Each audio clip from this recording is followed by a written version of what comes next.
opens diagonals for your queen and bishop, immediately contesting the center's vital squares. Instantly mirroring white's pawn push establishes central control, offering a symmetrical battleground. Developing the knight to its most natural square immediately challenges black's central pawn and prepares for kingside castling. Developing the knight to its most natural square, this move immediately contests white's central pawn and prepares for counterplay. Developing the bishop here stakes a claim on the center and eyes the undefended knight, creating immediate pressure. Challenging the bishop's position, black probes for central control and potential piece exchanges, preparing to solidify their pawn structure. Preserving the bishop's diagonal gaze over the e5 pawn avoids immediate concessions and prepares for potential pressure along the queen side. The knight's sortie now challenges white's central pawn and prepares for kingside development. Securing the king's safety is paramount, allowing white to focus on developing other pieces and exerting pressure. Sacrificing pawn structure for initiative, black boldly grabs central space, hoping to disrupt white's harmonious development. Expanding into the center immediately challenges black's advanced knight and opens lines for your bishops, aiming to seize initiative. Black bravely expands on the queen side, challenging the bishop and creating space for activity.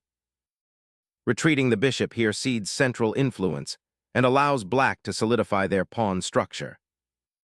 Central pawn advance, initiating a fight for space and opening lines for future piece activity. Reclaiming the pawn opens a diagonal for the bishop, creating immediate pressure on black's center and forcing a reaction. Securing the pawn with the bishop's support, this piece actively contests the center and prepares development. Solidifying the pawn center and preparing for queenside expansion, this move aims to build a stable structure for the middle game. Developing the bishop to a central square improves piece coordination and prepares for castling, reinforcing the kingside.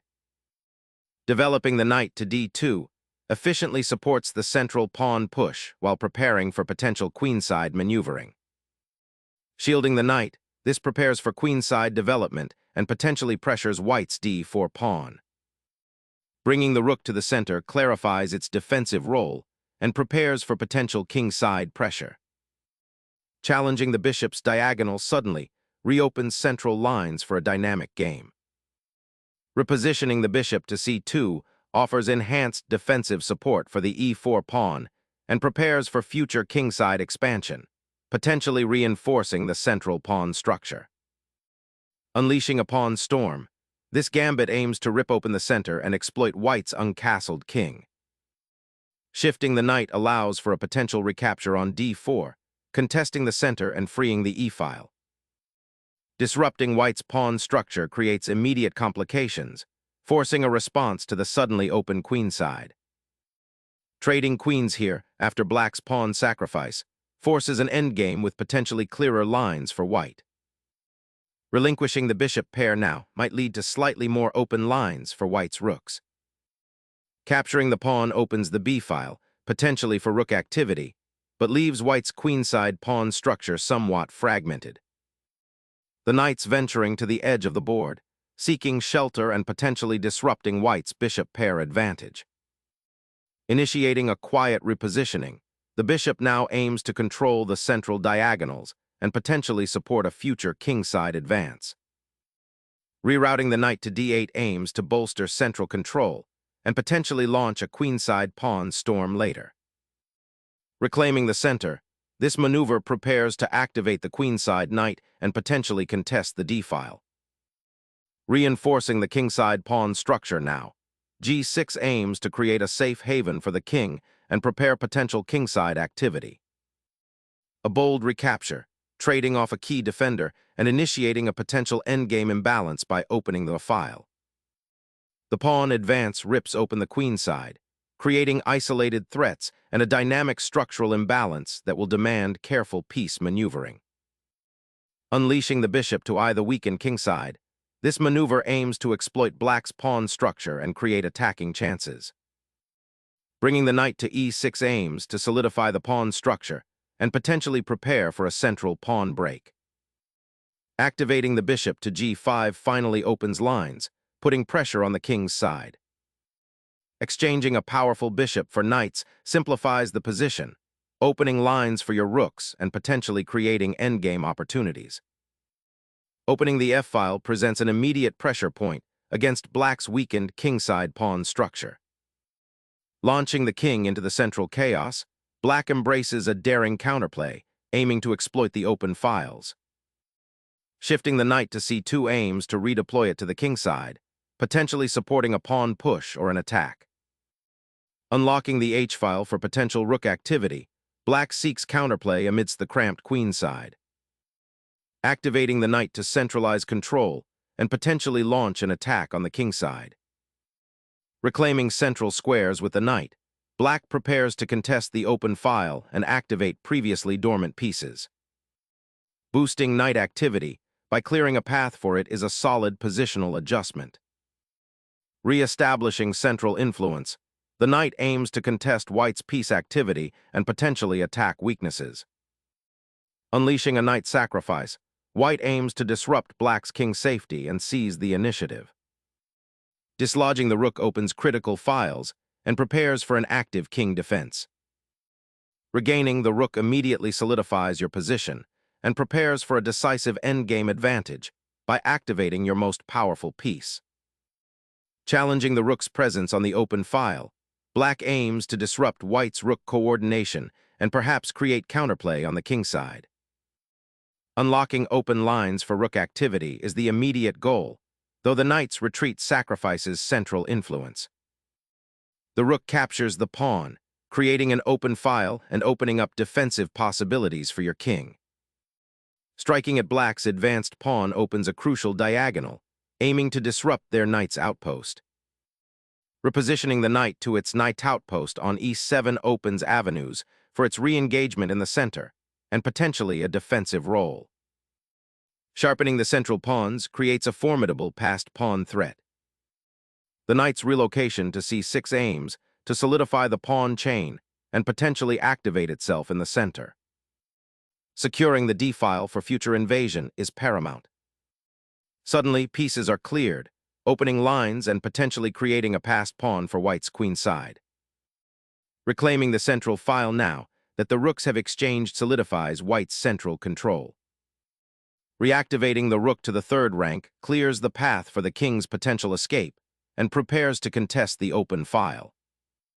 A solidifying maneuver, this pawn advances to shore up the queenside and prevent further infiltration. Trading the rook streamlines black into a worse pawn structure, a risky endgame choice. Liberating the f-file for the rook immediately creates serious penetration chances on the kingside. Repositioning the bishop to e6 aims to solidify pawn defense and potentially contest the central open lines. Pivoting the knight to d4 creates immediate pressure on the f7 pawn, indirectly threatening the black king's security.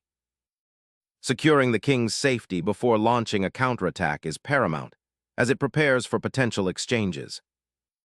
Securing the king's perimeter now allows for a more assertive central presence. Clearing lines for the bishop's influence grants the pawn structure greater mobility. Pondering a king march towards the center to activate its dormant presence and challenge black's island pawn structure. Reasserting central control of the king becomes paramount as the pawn structure stabilizes. Shifting the king forward signals an attempt to activate it in the upcoming endgame, aiming to exploit its presence in the center. Preventing white's knight from hopping to g5 adds a valuable defensive layer. Initiating pawn advances on the kingside to create space and potential attacking opportunities. A timely redeployment of the bishop, aiming to exploit the unprotected pawn and disrupt white's queenside structure. Unleashing the king into the fray, chasing down black's isolated queen-bishop and aiming for a decisive central pawn push. This retreat repositions the bishop, aiming to contest the open c-file and potentially create counterplay on the queenside. Unlocking the kingside with this pawn push clears paths for potential new threats. Consolidating the king toward the center might be a prudent step, aiming to activate it for potential endgame play. Gaining a tempo by forcing the king's response opens up the crucial dark squares for your pieces. Seeking shelter for the king is paramount, as the e-pawn's advance creates immediate threats. Opening the h-file offers a fresh attacking avenue against the exposed black king. Reclaiming the queen's bishop from its passive outpost is a vital step in black's defensive strategy. Unleashing the g-pawn to create a formidable passed pawn, menacing the black king's safety. The black king is now exposed, a sitting duck for the oncoming pawn onslaught. The king actively advances, seeking out the final outpost to solidify its position. Suddenly, the bishop on a 2 is stranded, a tempting target now that the g-pawn is gone. Unleashing a discovered check, the knight forces the black king to a vulnerable square, creating new attacking possibilities. The black king, desperately seeking sanctuary, finds itself cornered as the white knight initiates a forceful advance across the board. The knight repositions to a superior outpost, eyeing the weak pawns and preparing to exploit black's exposed king.